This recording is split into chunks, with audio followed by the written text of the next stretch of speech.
This is the Secure Family Podcast. Welcome, friend. I'm Andy Murphy. This show is all about empowering parents to protect themselves and their family. I believe that security is the foundation of happiness, and I want your family to be safe and happy. If that sounds like something that resonates with you, subscribe to the show because there is always something new to talk about. The information that I share on this podcast is for general information purposes only. My goal is to empower you to make safer decisions for yourself and your family, because our safety is our own responsibility.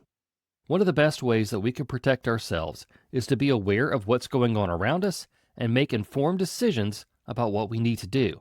So today, I'll be sharing tips on how to be aware and safe in public. All of that and more coming up on the Secure Family Podcast. On a recent Saturday, I was sitting on my couch when I got a text message. It was an automatic traffic citation notice from my state's DMV. It told me I had about a day to pay a fine or they would suspend my license for 4 days. Being who I am, I knew this was a scam. The crazy thing was that thousands of people got that same text that day. The message was polished, it seemed logical, and while the link was sketchy, it could fool some people. It was a reminder to me that people can get just about any phone number. A lot of times, phone numbers are on data broker sites, and scammers can legally buy our data and misuse it to scam us. This is why I use Delete Me. They've removed my data from hundreds of data broker sites over the years, and they continuously monitor sites to ensure that a record doesn't get repopulated after it was removed. Go to joindeleteme.com/dad and use promo code DAD to get 20% off your Delete Me plan. Delete Me is a sponsor of the Secure Family Podcast.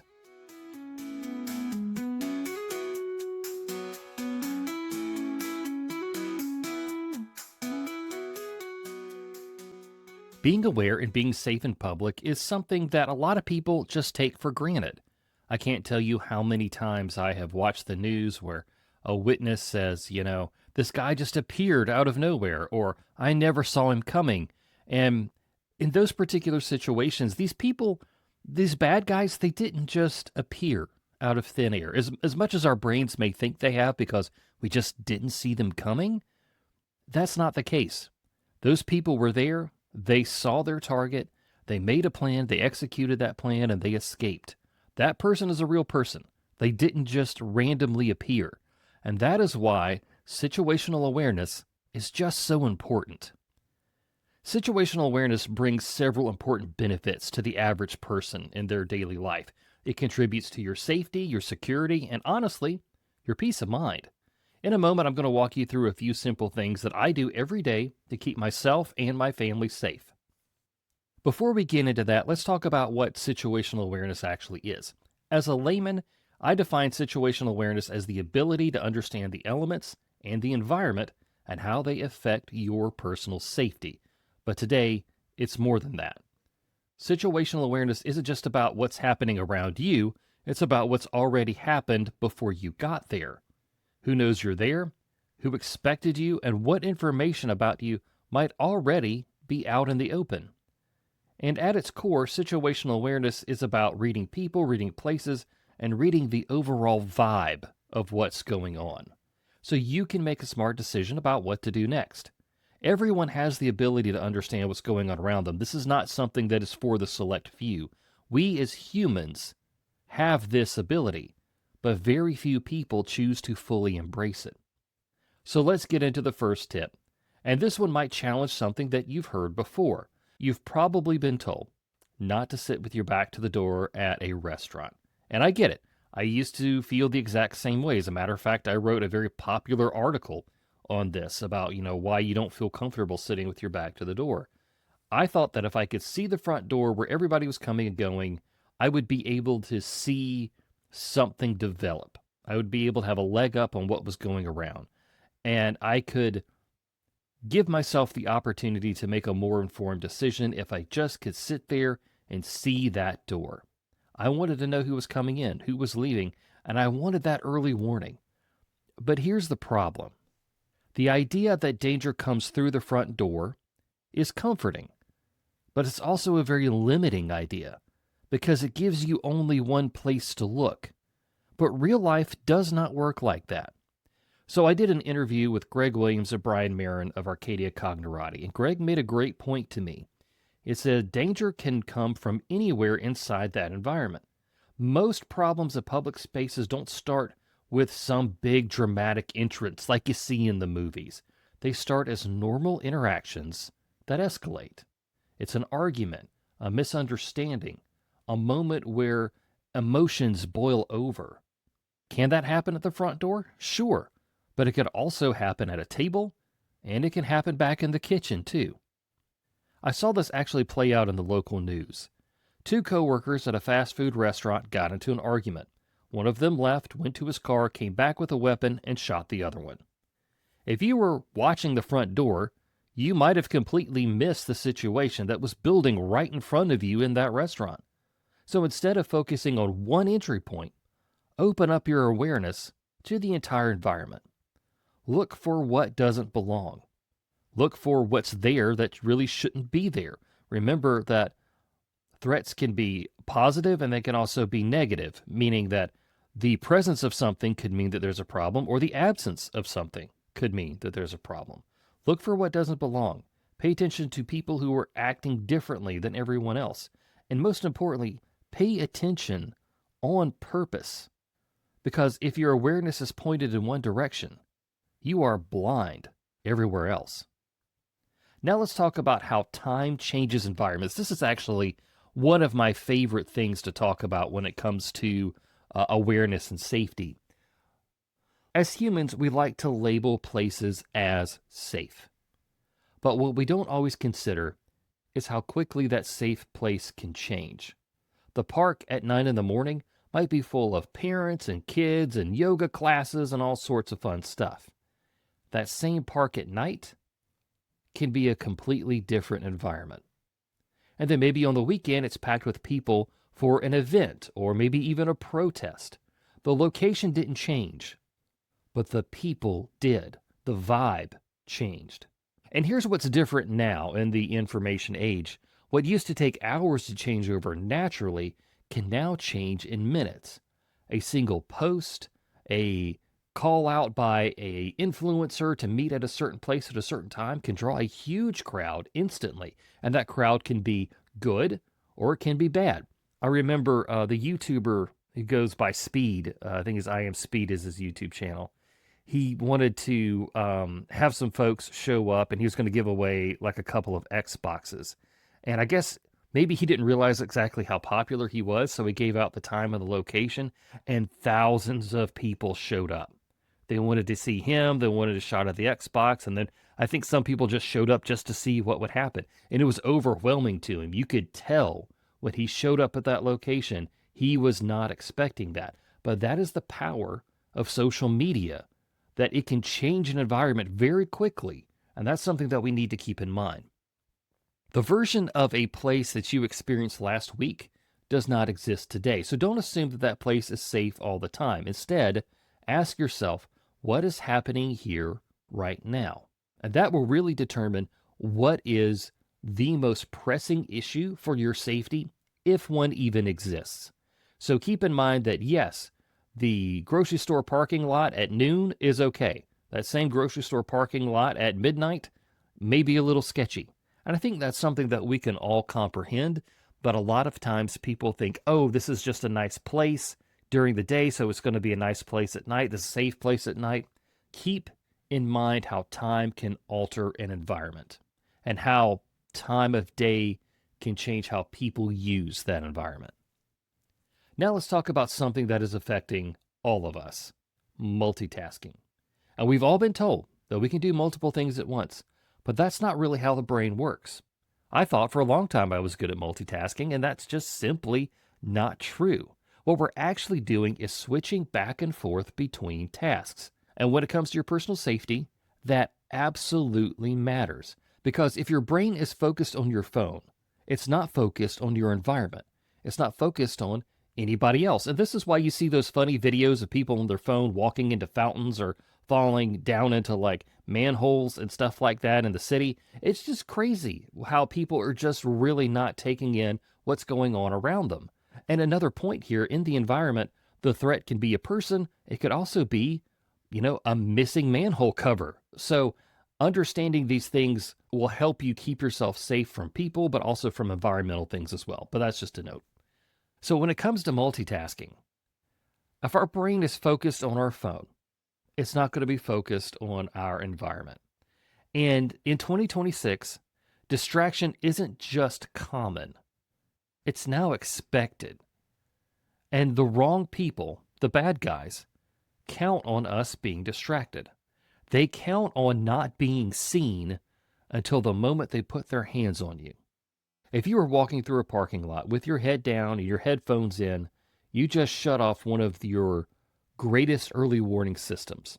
You're not going to hear footsteps. You're not going to hear someone call out and say, "Watch out, there's a car." And you didn't hear that car moving behind you. To the wrong person, you look busy. You look like a low-risk target. And there's the real problem, because you missed that anomaly. You missed the thing that didn't belong.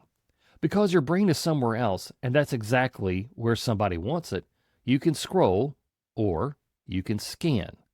You don't get to do both. Not even me. Not even somebody who has been doing, I've been practicing situational awareness since the late 90s before I even knew what the term was, before I even heard the words. I understood that what was happening in my environment affected my safety. I've been doing this for a long time, and I will tell you, I can't scroll Instagram on my phone and go grocery shopping and do both well. I have to do the grocery shopping or wherever it is that I am. I have to do those things. I have to focus on that task and what's going on around me. I can't be in my phone all the time because I'm just not going to be successful at any of it. And there's another layer to this that most people don't think about, and that is called digital recon. Before you ever show up somewhere, people may already know where you are, what you're doing, and who you're with because you posted it.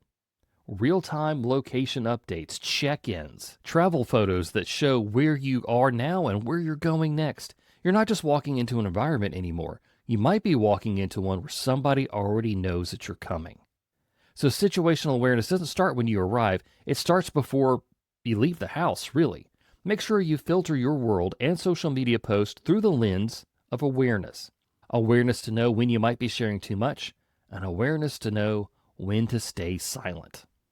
I want to share with you something that helped me a lot when I was learning all of this. And there's a difference between the most likely course of action and the most dangerous course of action. I was one of these people, and I still am to a certain extent, who always just assumes the worst. My last name is Murphy, and Murphy's Law is whatever can go wrong will go wrong. And honestly, I can say that that's true. I really can. I really can. So I just assume that things are going to go bad. Not only are they going to go bad, they're going to go really, really bad. But that is not true. That is my brain. That's anxiety. That is part of my personality. So understanding the most likely course of action versus the most dangerous course of action was a huge relief to my mental process. When you first start paying attention to situational awareness, it's easy to jump to these worst case scenarios. I did it. Everything feels like a threat.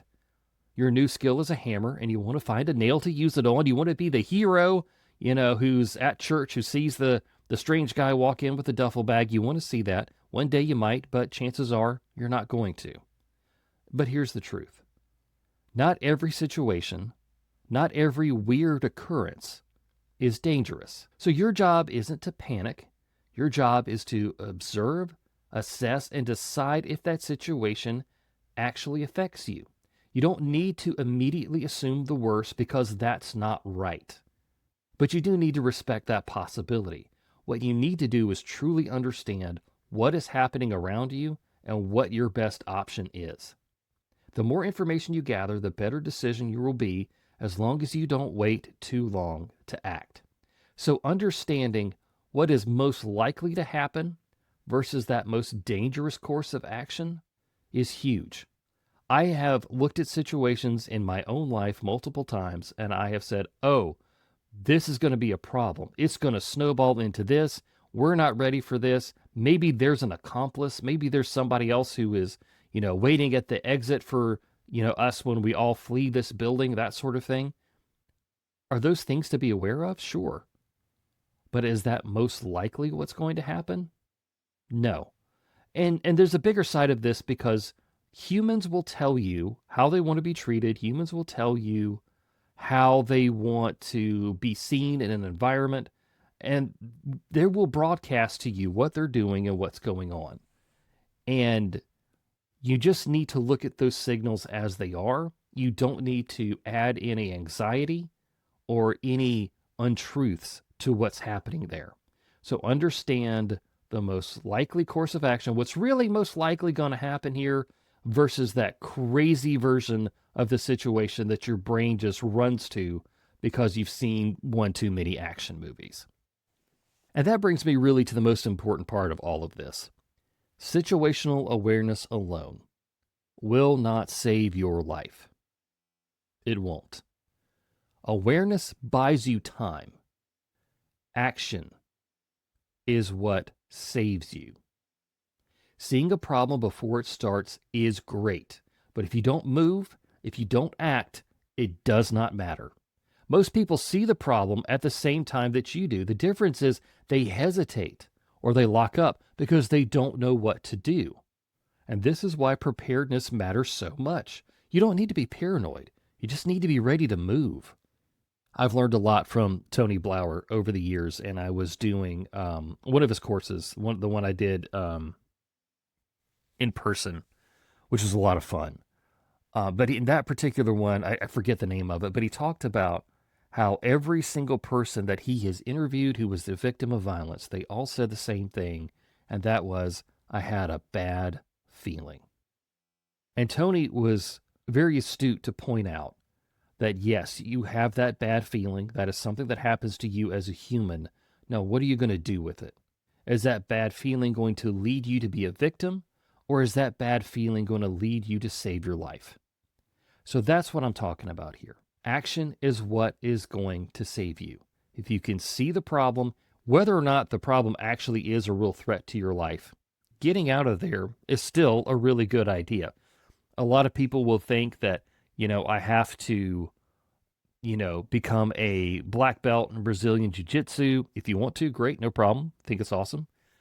Or that I have to be proficient with a firearm, and great, no problem if that's what you want to do.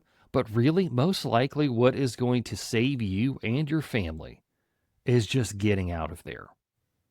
Being the person who realizes first that this situation has gone south, things are not like they're supposed to be.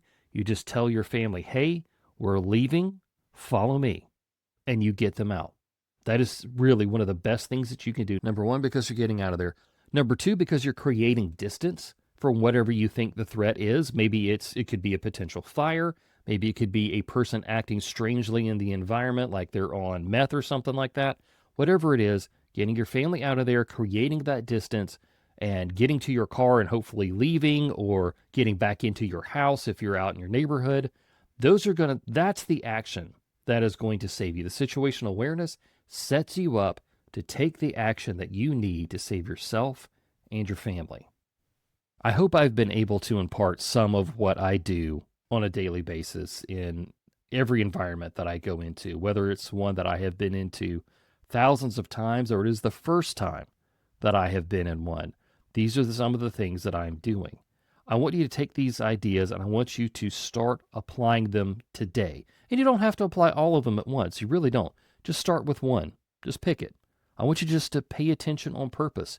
Look for what doesn't belong or try to find what's gone that should be there or something that wasn't there before but is now, and that doesn't make sense.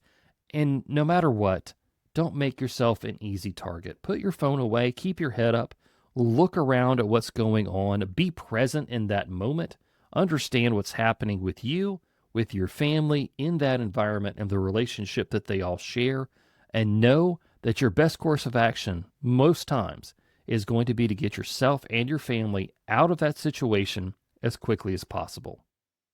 I have mentioned Greg Williams and Brian Marin in this episode, and you can learn more from them on their podcast, the Human Behavior Podcast, It is fantastic. These guys are giving away doctoral level information casually in every conversation that they have. I've had the pleasure of interviewing them several times, from discussions on the development of the teenage brain, which was just absolutely fascinating.